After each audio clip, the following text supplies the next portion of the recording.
रागनी train में बैठकर गुरुग्राम से भिवानी अपने मायके आ रही थी, लेकिन आज उसके चेहरे पर मायके आने की खुशी से ज़्यादा उसकी आंखों में नमी थी। उसके चेहरे पर बना निशान इस बात का गवाह था कि उसके साथ कुछ तो गलत हुआ है। वो ट्रेन के उस डिब्बे में सबके साथ बैठी तो ज़रूर थी, लेकिन वो अपनी ही सोच में गुम थी। क्या आज जो फैसला मैंने लिया है सही है? अगर गलत हुआ तो क्या होगा? क्या पापा इसमें मेरा साथ देंगे?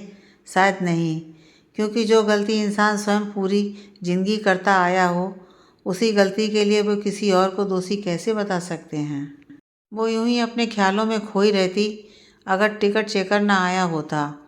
उसने उसे जब पुकारा तो उसकी तंद्रा भंग हुई। मैडम, टिकट दिखाइए अपना। टिकट चेकर ने कहा तो उसने अपना पर्स खोलकर उसमें से अपना टिकट निकालकर उसे दिखाया।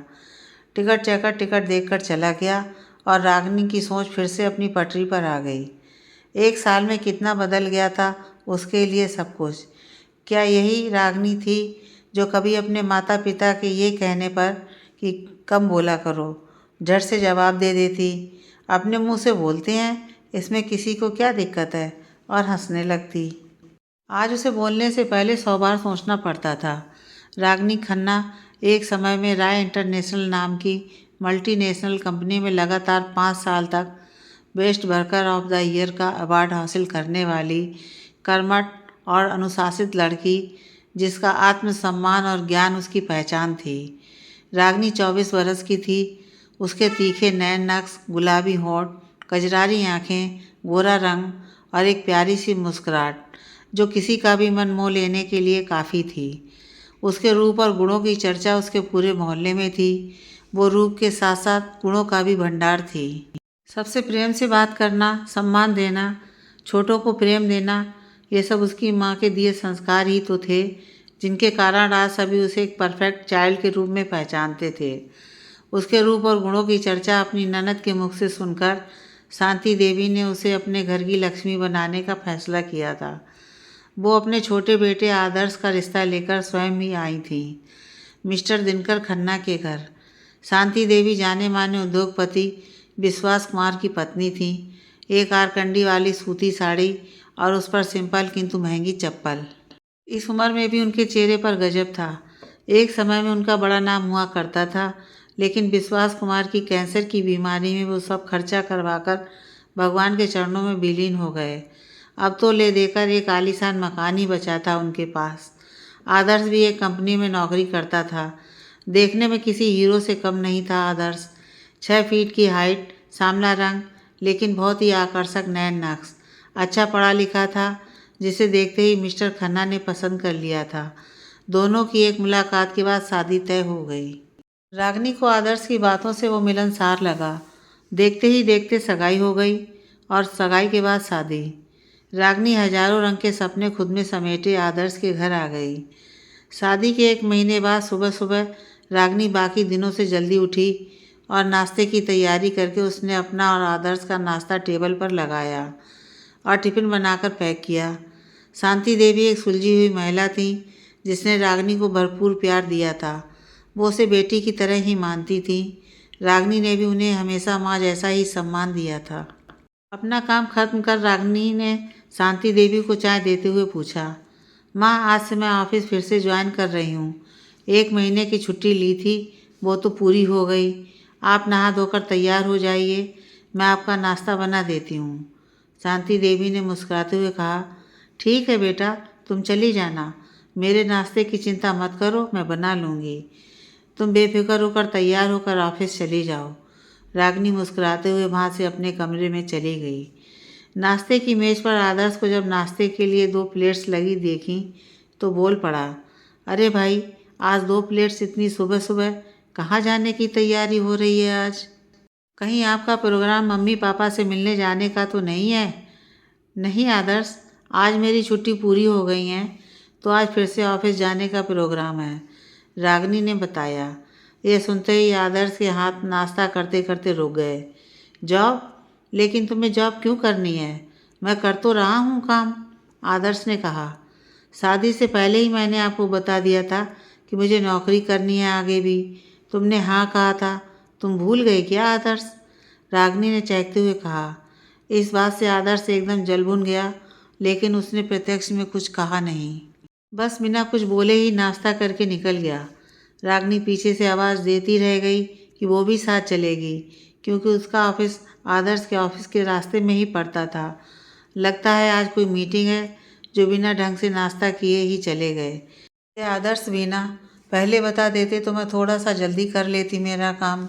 रागनी बड़बड़ा रही थी और प्लेट समेटकर रसोई में रखने ही जा रही थी कि शांति देवी ने प्लेट उसके हाथ से लेते हुए कहा, तुम जाओ, ये सब बाई आकर कर लेगी। मैंने बात कर ली है। शादी के बाद का पहला दिन है, देर हो जाएगी तो मेरी बेटी को डांट पड़ जाएगी। रागनी ने प्लेट रखते हुए अपना पर्स उठाया और बाहर चली गई। शाम को आदर्श रागनी से पहले ही आ गया था, जबकि रोज़ वो 8 बजे के बाद आता था।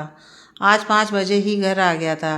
रागनी आते ही रसोई की ओर बढ़ी तो देखा सामने से शांति देवी चाय और नाश्ता लेकर आ रही हैं। अरे रसोई में कहाँ चली? जाओ, मुँह हाथ धोकर कपड़े बदल लो और आ जाओ चाय पीने, शांति देवी ने कहा। रागनी कपड़े बदल कर आ गई। इतने घंटे काम करने के बाद यदि चाय नाश्ता मिल जाए तो एनर्जी मिल जाती है, कहते हुए रागनी हंसने लगी। रात को वो अपने ऑफिस की बातें आदर्श से शेयर करने लगी तो आदर्श ने सर दर्द हो रहा है कहकर उसे चुप करवा दिया। अगले दिन सुबह नाश्ता करते हुए आदर्श ने नाश्ता चखते ही गुस्से से रागनी से कहा, यह नाश्ता है या जहर? इसमें नमक तो है ही नहीं और मिर्च भर के डाल दी है। जल गया हूँ अंदर तक, कहते हुए आदर्श ने चाय का कप जानबूझकर रागनी के हाथ पर डाल दिया। रागनी एकदम से चीख पड़ी। उसका हाथ जल गया था, जिसे लेकर वो सीधे बास बेसिन के पास चली गई और ठंडा पानी उस पर डालने लगी। रागनी की चीख सुनकर शांति देवी बाहर आईं तो उसे ऐसे देख आगे बढ़ी, लेकिन उससे पहले ही आदर्श रागनी के पास पहुंच गया और उसे गले लगाते हुए बोला, सॉरी जान, वो गलती से हाथ से छूटकर तुम्हारे हाथ पर गिर गया। रागनी को लगा शायद उसे ही गलतफहमी हुई है। उसने इट्स ओके कहकर आदर्श को खुद से अलग किया। बर्नआउट लगाकर रागनी ऑफिस के लिए निकलने ही वाली थी कि शांति देवी ने कहा, आदर्श, रागनी को भी छोड़ते हुए चले जाना। ठीक है माँ, कहकर आदर्श रागनी को अपने साथ लेकर चला गया। शाम को आते हुए आदर्श रागनी के लिए एक नीले रंग की साड़ी लेकर आया, वो भी प्राइस टैग के साथ। उसने रागनी को देते हुए कहा, तुम पर यह नीला रंग बहुत फबेगा। रागनी ने मुस्कुराकर वो साड़ी ले ली। उसके बाद आदर्श उसके करीब आया और रागनी के लाख इनकार के बाद भी वो अपनी भावनाओं को शांत करके ही हटा। रागनी के हाथ का दर्द छाले की चमड़ी निकल जाने के कारण बढ़ गया था। अगली सुबह रागनी के पापा उससे मिलने आए तो रागनी को नीली साड़ी में देखकर आश्चर्यचकित रह गए। अरे बेटा, तुम्हें तो ये रंग बिल्कुल पसंद नहीं है। तुम ही कहती थी कि यह रंग पेंट जैसा लगता है, कहते हुए उसके पापा मुस्कुरा दिए। ये मेरी पसंद की हुई है पापा, कहते हुए आदर्श ने उनके पैर छुए। ठीक है बेटा, अब तुम दोनों का जो मन हो वही ठीक है, कहते हुए उसके पापा रागनी को उसकी पसंद के रंग की कमीज सलवार हाथ में थमाते हुए बोले, यह वो ड्रेस है जो तुम्हें चाहिए थी बेटा, तुम्हारी माँ ने भिजवाई है। थैंक यू पापा, कहते हुए रागनी उनके गले लग गई। उनसे मिलकर उसके पापा तो चले गए, लेकिन आदर्श ने उस बैग में रखी गुलाबी रंग में आसमानी रंग की कड़ी उस ड्रेस को देखते हुए कहा, यह रंग मुझे पसंद नहीं है, ये मत पहनना, तुम पर तो नीला रंग ही अच्छा लगता है। खुशी से दमकता रागनी का चेहरा एकदम मुरझा गया था। रागनी बोलने को हुई थी कि उसे माँ की बात याद आई। बेटा, शुरुआत में सामंजस्य बिठाना थोड़ा मुश्किल होता है, इसलिए थोड़ा एडजस्ट कर लेना, धीरे धीरे सब ठीक हो जाएगा। इस ख्याल के साथ ही वो चुप हो गई। उस रात खाने में नमक को लेकर आदर्श ने हंगामा खड़ा कर दिया। ध्यान कहाँ रहता है तुम्हारा? नौकरी नहीं होती तो छोड़ दो, लेकिन ये लापरवाही नहीं झेली जाएगी मुझसे, कहते हुए आदर्श ने खाना वहीं छोड़ दिया। ये क्या बदतमीजी है आदर्श, कभी कभी हो जाता है ऊपर नीचे, घर और ऑफिस दोनों संभालती है मेरी बच्ची, इतना ही शौक़ है तो तुम उसकी मदद किया करो, शांति देवी ने आदर्श को डांटते हुए कहा। फिर उन्होंने डरी हुई रागनी को अपने गले लगा लिया। आदर्श उठकर जाने लगा तो रागनी की चीख निकल गई। आदर्श का पैर उसके पैर को कुचल गया था, जिसके लिए आदर्श ने तुरंत माफ़ी मांगी। लेकिन ये तो बस शुरुआत थी, अब तो रोज़ ही कोई ना कोई नई चोट रागनी को मिल ही जाती थी। 1 महीना बीता ही था कि रागिनी ने अपनी तनख्वाह शांति देवी के हाथ में रखते हुए कहा, माँ, ये मेरी पहली सैलरी है। शांति देवी ने मुस्कुराते हुए रागिनी से कहा, बेटा, इसका मैं क्या करूँगी? बस ये प्यार और सम्मान बनाए रखना, और मुझे कुछ नहीं चाहिए। तुम अपने लिए कुछ ले आना। अगली सुबह रागिनी अपने टाइम से उठी और उसने नाश्ता बनाया और टिफ़िन भी। मेज़ पर एक ही प्लेट देखकर शांति देवी ने पूछा, तुम्हारी छुट्टी है क्या आज? नहीं माँ, मैंने रिजाइन कर दिया है। मैं घर और नौकरी में सामंजस्य स्थापित नहीं कर पा रही थी। कहते हुए रागिनी ने अपना चेहरा रसोई की तरफ करके अपनी आंखों के आंसू छुपा लिए थे। यह सुनकर आदर्श के चेहरे में मुस्कुराहट आ गई। उसने नाश्ता किया और गुनगुनाते हुए ऑफिस चला गया। अब सुबह से शाम तक घर सजाना, अलग अलग पकवान बनाना और शांति देवी के साथ समय बिताना, पूरा दिन रागिनी ने स्वयं को इसी में व्यस्त कर लिया था। वो आदर्श से प्यार भरी बातें सुनने और तारीफ सुनने को तरस जाती, लेकिन आदर्श ऑफिस से आकर भी फ़ोन कॉल्स पर ही बिजी रहता।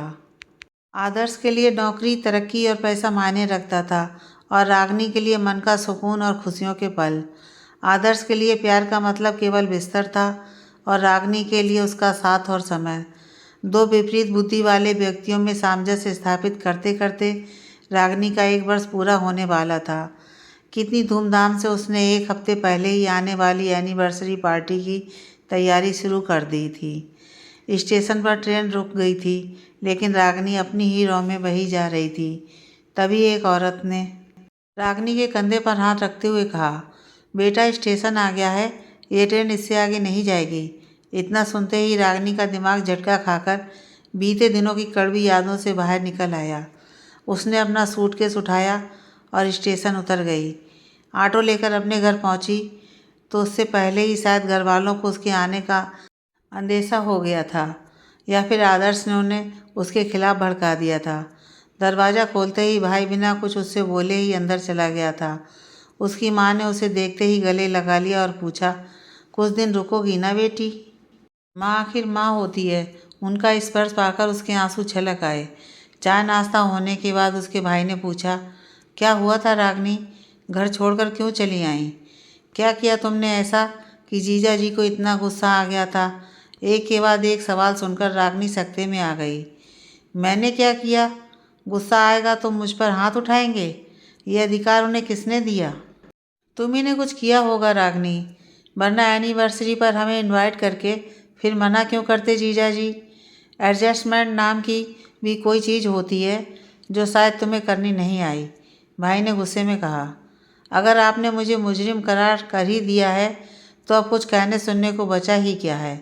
कहते हुए रागिनी अपने कमरे में चली गई।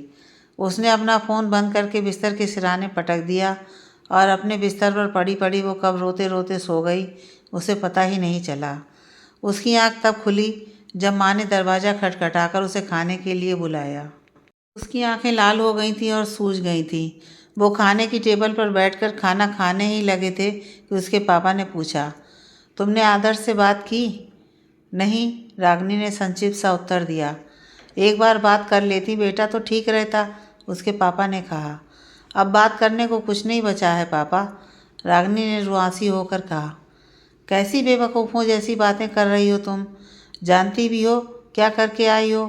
वो तो अच्छा हुआ जीजा जी इतना होने के बाद भी तुमसे बात करना चाहते हैं, तुम्हें वापस ले जाना चाहते हैं। छोटे मोटे झगड़े किस घर में नहीं होते हैं? कल को तुम्हारी भाभी यही तमाशा करने लगीं तो क्या कहकर रोकेंगे उसे? शादी हो गई है आपकी, अब आपको उसी घर में रहना है, एडजस्ट करना सीखिए। कल सुबह वो लेने आ रहे हैं आपको, तब तक आप खुद को मेंटली तैयार कर लीजिए। मेहमान की तरह आओगी तो आपका स्वागत है, वरना इस घर में मत आना। कहते हुए उसके भाई ने प्लेट खिसका दी। आज आपको मेरी बातों से ज़्यादा उनकी बात पर भरोसा होने लगा है भाई। जिसे बचपन से जानते हो उसे छोड़कर आज वो इम्पॉर्टेंट हो गया है जो आपकी ज़िंदगी में साल भर पहले आया है, जिसके साथ आपने 4 दिन पूरे नहीं गुजारे। कल आपकी अदालत लगेगी और उसमें सुनवाई होगी मेरे भविष्य की। कहते हुए रागिनी बिफर पड़ी। ऐसी औरत जो अपने पति का घर छोड़ देती है उसे इस समाज में सम्मान नहीं मिलता। क्या कहेंगे लोग तुम्हारे और हमारे बारे में, सोचा है कभी? रागिनी के पिता ने अपनी चुप्पी तोड़ी। कौन सा समाज पापा? वही समाज जिसने हमेशा दायरे औरतों के लिए बनाए हैं। कल को आपकी बेटी मर जाएगी तो ये समाज रोएगा उसके लिए। कल को अगर आपको कुछ हो गया तो ये समाज आएगा आगे मदद के लिए। पुरुष प्रधान समाज है, यह डरता है स्त्रियों के पंख फैलाने से, क्योंकि यह समाज जानता है कि जिस दिन स्त्री बंधन मुक्त हुई ये सारा आसमान उसका होगा। आप जो भी फैसला ले पापा, लेकिन मैं अब उस घर में नहीं जाऊंगी, रागिनी ने दृढ़ स्वर में कहा। समझाओ अपनी बेटी को कि औरतों को एडजस्ट करना ही पड़ता है। पति परमेश्वर होता है। क्या हुआ अगर उसने कुछ कह दिया या गुस्से में हाथ उठा दिया, तो इसमें इतना बवाल करने की क्या ज़रूरत है? औरतों को तो पता नहीं क्या क्या सहन करना पड़ता है। एक बात इसके दिमाग में डाल दो कि ये इस घर में नहीं रह सकती। दामाद जी से लड़कर रागिनी के पापा गुस्से में तमतमाते हुए रागिनी की माँ से बोले, और तुम कान खोल कर सुन लो, सुबह दामाद जी आ रहे हैं तुम्हें लेने, तो तुम्हें जाना ही होगा। अब जैसा भी है वही तुम्हारा भाग्य है। रागिनी की ओर देखते हुए उसके पिता ने कहा, पापा मैं आज के ज़माने की पढ़ी लिखी लड़की हूँ। मैं माँ नहीं हूँ जो मार खाकर भी चुप रह जाऊँगी। सुबह का फैसला सुबह पर छोड़िए, कहते हुए रागिनी बिना खाना खाए ही सो गई। रागिनी अपने कमरे में चली गई। उस रात किसी ने भी खाना नहीं खाया था। रागिनी ने एक निर्णय लिया और अपनी कंपनी के हेड को फ़ोन लगा दिया। कुछ देर बात करने के बाद रागिनी ने फ़ोन काट दिया। सुबह जल्दी उठकर रागिनी नहा धोकर तैयार हो गई। उसने गुलाबी रंग की वही ड्रेस पहनी थी जो उसे बहुत पसंद थी। रागिनी को नहा धोकर तैयार हुआ देखकर उसके भाई और पिता के चेहरे पर विजयी मुस्कान आ गई। वो जैसे ही नाश्ता करने बैठे तभी दरवाजे की घंटी बजी और उसके भाई ने दरवाज़ा खोला। सामने खड़ा आदर्श एक पैकेट में कुछ तोहफे लिए खड़ा था। चाय नाश्ता करने के बाद कचहरी लगाई गई, जिसमें आज रागिनी के जीवन का फैसला होना था। बताओ आदर्श बेटा, क्या हुआ था? उसके पिता ने तिरछी नज़रों से रागिनी की ओर देखते हुए पूछा। कुछ नहीं पापा, बस थोड़ा स्ट्रेस में था और अपनी एक दोस्त से बातें कर रहा था ताकि रिलैक्स हो जाऊं, लेकिन बीच में ये आ गई और गुस्से में मेरा हाथ इसके ऊपर उठ गया। मैंने मारा नहीं पापा, बस एक थप्पड़ लग गया था। उस दिन माँ की तबीयत बिगड़ गई और उन्हें हॉस्पिटलाइज्ड करना था। ये 2 दिन वहाँ माँ के साथ रही। उस दौरान मैंने माफ़ी भी मांगनी चाहिए, लेकिन रागिनी ने एक भी नहीं सुनी। माँ के घर आते ही मैं समझाना चाहता था, लेकिन ये यहाँ चली आई। मैंने उस खास दिन के लिए तोहफे भी खरीदे थे, लेकिन एक प्रोजेक्ट की वजह से परेशानी में मैं इसे दे नहीं पाया, कहते हुए आदर्श ने वो पैकेट रागिनी की ओर बढ़ा दिया। जैसे ही उसने रागिनी को गुलाबी रंग की ड्रेस में देखा, उसने कहा, यह रंग तुम्हें सूट नहीं करता। कितनी बार समझाऊं तुम्हें? रागिनी बेटा जाओ, अब ये तोहफे रखो और अपने घर जाने की तैयारी करो, पापा ने फरमान सुनाया, जिसे सुनकर आदर्श के होठों पर मुस्कान आ गई। वाह पापा, क्या फैसला किया है आपने। समाज में उच्च आदर्श स्थापित करने वाले पहले पिता आप होंगे, जिन्होंने अपनी बेटी की एक भी नहीं सुनी और एक तरफा फैसला सुना दिया, रागिनी ने कहा। आप बताइए दीदी, क्या हुआ था वहाँ आपके साथ? दरवाजे के अंदर आती हुई रागिनी की भाभी ने पूछा। उसने रागिनी को ननद कम सखी ज़्यादा समझा था, इसीलिए रात को रागिनी की माँ के फ़ोन करने के बाद वह सुबह जल्दी ही निकल आई थी। उसने आगे बढ़कर उसे गले लगा लिया। भाभी, वो भाभी, कहते हुए रागिनी का गला रुंध गया। भाभी ने उसे पानी पिलाया और फिर बोली, बहुत समझदार है हमारी रागिनी। अगर वो यहाँ आई है इसका मतलब ये है कि इसके सब्र की सीमा टूट चुकी है।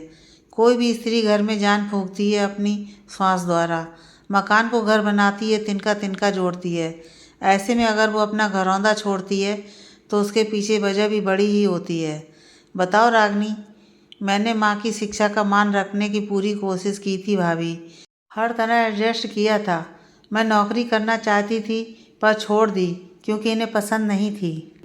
मैं सलवार कमीज पहनना चाहती थी लेकिन साड़ी में लिपटी रही क्योंकि इन्हें साड़ी पसंद थी। मैंने हर संभव कोशिश की कि इन्हें खुश रख सकूं, लेकिन इन्हें घर में एक नौकरानी, सोसाइटी में 100 पीस और बिस्तर में रति की आवश्यकता थी। आवश्यकता? हाँ भाभी, प्यार तो कभी इन्हें था ही नहीं। मैं केवल इनकी ज़रूरत थी। हर बात पर गुस्सा, गालियाँ, ताने, उल्हाने, मैंने सब सहा, लेकिन जब मेरे कानों में इनके अफेयर की खबर पड़ी तो मैं दंग रह गई। विश्वास कर पाना कठिन था। मैंने इसे अब्बा समझकर भुला दिया था, लेकिन एक रात जब ये बात करते करते सो गए तो इनका मोबाइल खुला होने के कारण उसमें लिखी चैट पढ़कर तो मेरे पैरों तले ज़मीन ही खिसक गई। इनकी चैट की बातें यदि एक पति पत्नी भी करें तो उन्हें भी शर्म आ जाए। सुबह हमारी शादी की सालगिरह थी। रात को इन्होंने मम्मी पापा को फ़ोन कर दिया था कि पार्टी कैंसिल है, लेकिन पार्टी तो थी, वो भी इनके खास दोस्तों की। सुबह उठकर तैयार होकर पूजा करके मैंने इनका फ़ोन इनके सामने रखते हुए इन्हें चाय दी। कुछ देर बाद मैंने पूछा कि ये संगीता कौन है। इन्होंने किसी भी संगीता को जानने से साफ इनकार कर दिया, परंतु जब मैंने इनकी चेट सामने रखी तो इन्होंने मुझसे कहा कि मेरा काम घर के काम करने का है तो मैं सिर्फ उसी से मतलब रखूं, इनके मामलों में टांग ना अड़ाऊं।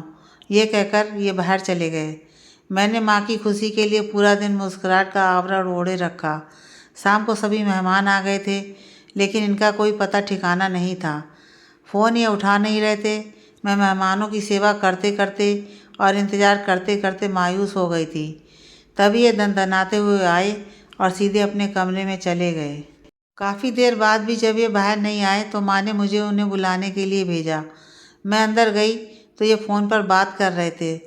फ़ोन कटने पर इन्हें परेशान देखकर मैंने पूछा, क्या हुआ, कोई परेशानी है क्या? ये मेरी उस पूरे दिन में आदर्श से हुई बात थी। ये मुझ पर भड़क गए और गालियाँ देने लगे। मनहूस औरत, तू मेरी परेशानी है। तुझ में इतनी भी अकल नहीं कि दरवाज़ा नॉक करके आना चाहिए।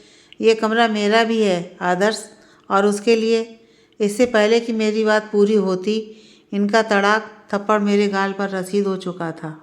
बाहर खड़े लोगों के लिए मैं परिहास का विषय बन गई थी। सभी मेहमान मौके की नजाकत समझकर अपने अपने घर लौट गए थे। मैं तो उसी समय घर छोड़ देती, लेकिन मेरी सास या यूँ कहूँ माँ अपने बेटे की हरकत बर्दाश्त नहीं कर पाईं और वो बीपी बढ़ने के कारण बदहवास सी हो गईं। मैं हॉस्पिटल में 2 दिन उनके साथ रही, मंथन करती रही। जब माँ हॉस्पिटल में थी ये आया था मेरे पास माफ़ी मांगने। इसने मुझसे कहा, एक थप्पड़ ही तो मारा था यार, अब इसके लिए क्या मुंह फुलाना। मैंने यहाँ इसलिए कुछ नहीं बताया क्योंकि मैं आप सबको परेशान नहीं करना चाहती थी, लेकिन अब और नहीं सह सकती मैं इस इंसान को। जिस लड़की ने कभी किसी की ना सुनी उसने खुद को इसके लिए पूरा बदल डाला, लेकिन इसे उसकी इज्जत करनी नहीं आई। मुझे तो क्या, ये दुनिया की किसी भी लड़की को डिजर्व नहीं करता भाई। रागनी रोती रही और बताती रही, आपने क्या कहा था पापा, पति परमेश्वर होता है। परमेश्वर मान लेती हम स्त्रियां पुरुष को, पर उनका आचरण परमेश्वर सा हो तो सही। आप दोनों के घर में मेरी कोई जगह नहीं है। मैं समझ गई हूँ, बोझ नहीं बनूंगी आप दोनों पर। नौकरी करूँगी और अपना भविष्य खुद बनाऊँगी, जैसे शादी से पहले करती थी। रागनी ने अपनी बात स्पष्ट की। रागनी की माँ और भाभी दोनों की आंखों में आंसू आ गए रागनी की आप बीती सुनकर, जबकि पिता और भाई शर्मिंदा थे अपनी सोच और शब्दों पर।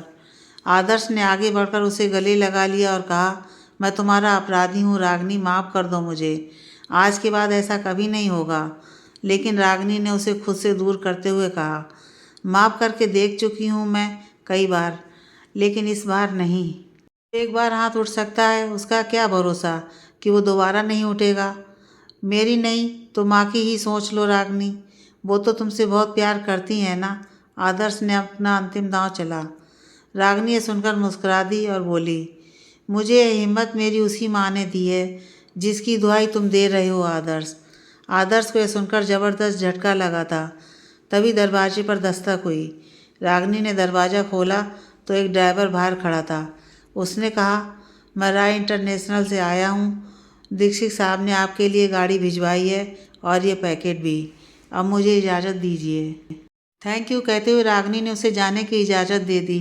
दरवाज़ा बंद करके रागनी अंदर गई और अपना सूटकेस लेकर बाहर आई।